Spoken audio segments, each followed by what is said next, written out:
প্রযুক্তির ব্যবহারে অত্যন্ত নিখুঁতভাবে ছাপানো হয় কাগজের নোট, কিন্তু সেই টাকা ছাপাতে কখনো কখনো ভুল হয়ে যায়। ভুলভাবে ছাপানো বা ত্রুটিপূর্ণ সেই টাকা কোথায় যায়? সংগ্রাহক রবিউল ইসলামের কাছে আছে এমন ত্রুটিপূর্ণ অসংখ্য ব্যাংক নোট। রাজধানীর ধানমন্ডিতে আয়োজিত মুদ্রা প্রদর্শনীতে গেলে দেখা যাবে ব্যাংক নোটগুলো।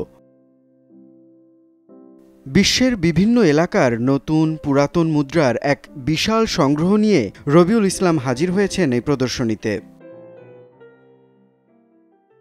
আদি যুগে যে অস্বাভাবিক যে মুদ্রাগুলো ছিল আমরা জানছি, কিন্তু কেমন মুদ্রা ছিল, যেমন এখানে দেখছি স্লেভ ব্রেসলেট মানি, দাস কেনা বেচায় যে কয়েনগুলো ব্যবহার হতো। দাস মানে মানুষ। আমরা তো মনে করতে পারতাম যে মানুষ কেনা বেচা হচ্ছে, নিশ্চয়ই টাকা কয়েকটা কয়েন দিয়ে বিক্রি হচ্ছে। কিন্তু দেখেন সেখানকার ওই সময়কার শেপটা কী ছিল, পুরা ব্রেসলেটের মতো। এই জন্য স্লেভ ব্রেসলেট মানি মানে দাস কেনা বেচা।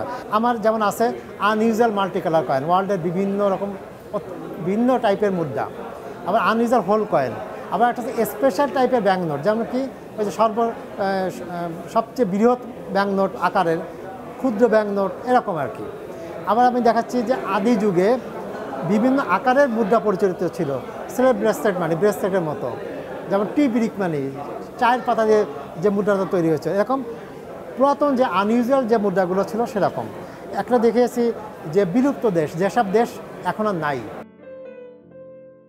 খ্রিস্টপূর্ব ৬০০ বছরের পুরনো থেকে সমকালীন মুদ্রা আর ব্যাংক নোটের সমন্বয়ে সাজানো হয়েছে ৩ দিনের এই প্রদর্শনী। এতে ২৯ সংগ্রাহক ও ৬ জন শিক্ষার্থী অংশ নিয়েছেন।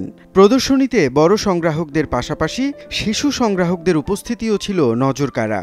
আমার কাছে হলো ১ পয়সা, ৫ পয়সা, ১০ পয়সা, ২৫ পয়সা, ৫০ পয়সা, ১ টাকা, ২ টাকা, ৫ টাকা। তারপরে এদিকে আছে হলো গভর্নর যারা, তাদের সাথে আমার ছবি আর তাদের অটোগ্রাফ।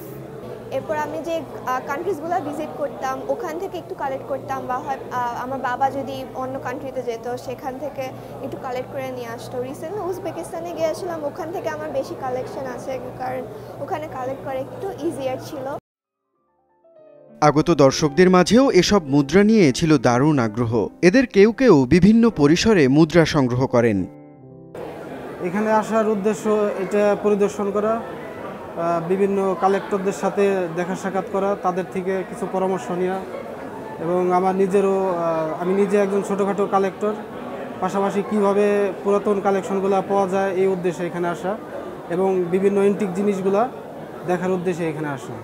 প্রদর্শনী তো অবশ্যই ভালো লাগার জিনিস, আর আমরা যারা কালেক্টর তারা কালেকশন করি তাদের জন্য একটা এক্সট্রা পাওয়া প্রদর্শনীটা, কারণ এখানে অনেকজনের বিভিন্ন ধরনের বিভিন্ন থিম আইটেমের কালেকশন দেখতে পাওয়া যায়।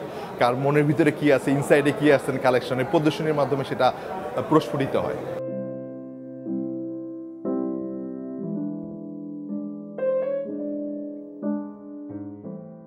বিভিন্ন শতকে রাজনৈতিক পট পরিবর্তন আর অর্থনৈতিক উন্নতিতে মুদ্রার গঠন, বৈশিষ্ট্য আর মূল্যমান কিভাবে বদলে গেছে তার একটি চিত্র এই প্রদর্শনীতে পাওয়া যাবে।